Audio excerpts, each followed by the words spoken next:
на печалба во Австралија. Тамо ги очекува еден месец дружење со нашинците, концерти во Мелбурн, Сиднеј, Канбера.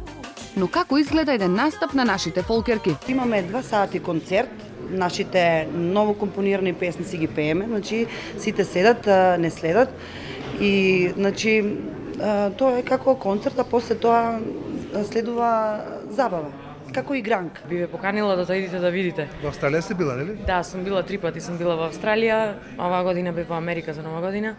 Мислам дека доживување и чувството е огромно кога се излегува на сцена и имаш толку многу луѓе кои дошле да те видат. Значи тоа е ваш концерт.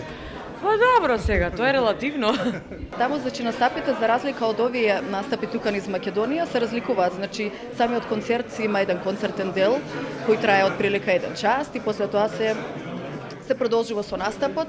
Настапот е на некој начин свадба без невеста, а не се разликува многу за разлика од тука нашиве, значи, настапи. Па почнува со концертен, значи, дел, во кој што јас и тој некој друг што настапува колега или колешка со мене на заедничката турнеја, исполнуваме по 4 или 5 numeri наши, авторски, на бина. Нели, кога ќе заврши тој концертниот дел кој трае некаде сат и половина, почнува таа, да речам, веселба. Нели, сепак колку да сакаме... Се фрлаат долари, евра... Се фрлаат, да. За цени не зборуваат, ама очигледно добро заработуваат. Па се заработува, да. Купиле Мерцедес? Не сум си купила Мерцедес, туку Пасат. Па, добро, доволно. Се заработува. За жал, песните на нашите фолк звезди нималку не наликуваат на убавите изворни македонски песни. Напротив, како да се надпреваруваат која ќе направи песна со двосмислен и попровокативен текст, а очигледно на нашинците од Австралија им годи и оваа голотија.